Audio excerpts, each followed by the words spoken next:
Alright guys, so what you see here is one of the remote control stickies. The sticks. Anyway, I have removed a bunch of screws, as you can see here. There's 2 screws that connect this thing and keep it in place. I think I got that backwards. Was it this way? I don't know. I'm gonna have to look at the other one, which I haven't tampered with, but I think that's correct there. So there's 2 screws that I removed there. There's 2 screws that I've removed there, which is this piece that you see laying over there. And what I discovered was on the XK gimbals, or whatever you call these things, it comes with 2 springs, although one is not active. So once you remove all of this, you can get to the springs, and here's the other spring. This is the spring that is not active, I think. It is not currently active. This one that you see here is currently active and running. So we need to figure out if there's a way to activate the one that is not active. And if so, then you have a fully activated system. So right now that was on there like that to begin with, and we lost a piece. Lost a piece. There it is. A really nice bearing. Anywho, so how do we get this to go back to being spring loaded when right now it is not doing anything? I don't really know yet. We know that we got this spring running no problem, but the, what do you call it?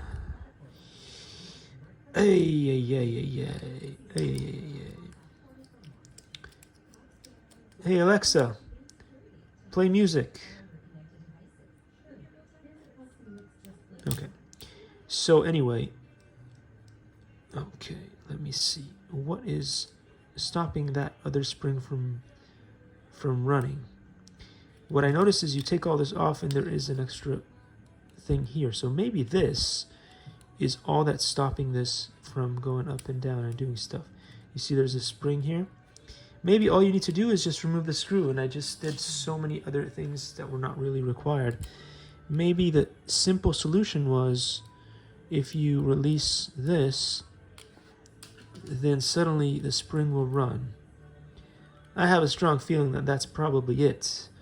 So let's see. We'll stick this back into its original position as it was before I tampered with it. And let's see if we can bring this back to life.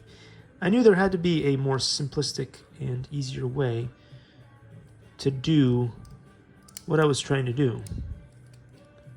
And it feels like it is now responding to that or not. Oh, I stuck it.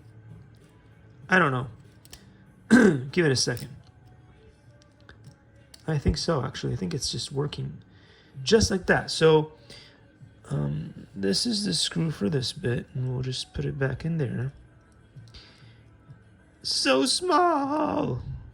All right, here we go. So let's give it this thing a little bit of a screwage. Screw it in. Remember DuckTales? Woohoo!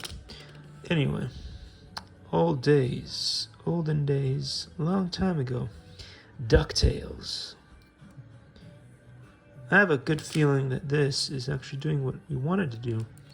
And all that I needed to do, but unfortunately, that's the thing, right? If you've never tampered with one of these before, you don't know what you need to do to get it to run. So, as a tinkerer, you kind of disassemble the whole thing and find out late that all you had to do was just turn one teensy itty bitty screw, and you wouldn't have had to unscrew the whole shebang. Look at that.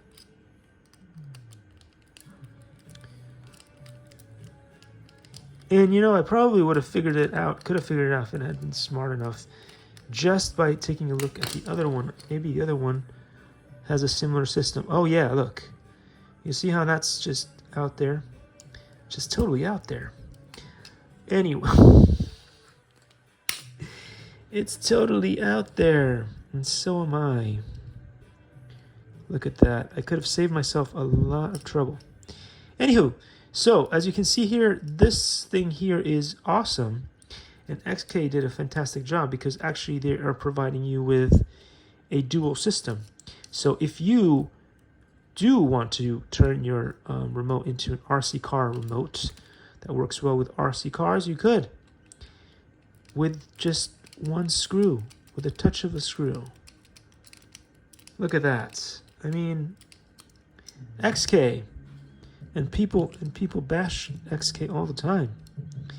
But so far that I've seen, they have amazing cable management inside their remotes. They have the ability for you to just easily, just like DJI, you can just easily turn a remote from the sort of the RC car approach where the sticks go back to center to a drone, or you know, different kind of system, the drones these days. Anyway, there we go. So I have this all set up back to normal, and now I will show you how this spring here is active, and this is active, and I'll show you this way too. That is so cool, guys. Can't do that with the other one, but this one has this option, so that's really cool. Now as far as how far out this should go, I don't know. I think if you pull it out more, it makes it less springy. So yeah, fiddle with it. You'll get some decent results. I'm pretty impressed with that. So XK, good job. Your remotes are very cool and easy to personalize, customize. Anyway, there we go. I'm impressed with that. So thanks XK for thinking about these things, because a lot of the other companies are not doing a good job of that. So stop bashing the XK. So many cool things come out of XK and WL Toys. Anyway, here we go. I'll see you all in the next one. I hope this turns out to be a fun and useful tutorial for you guys, just in case you wanted your stick springs to go back to. This is the easiest remote that I've found so far that does that.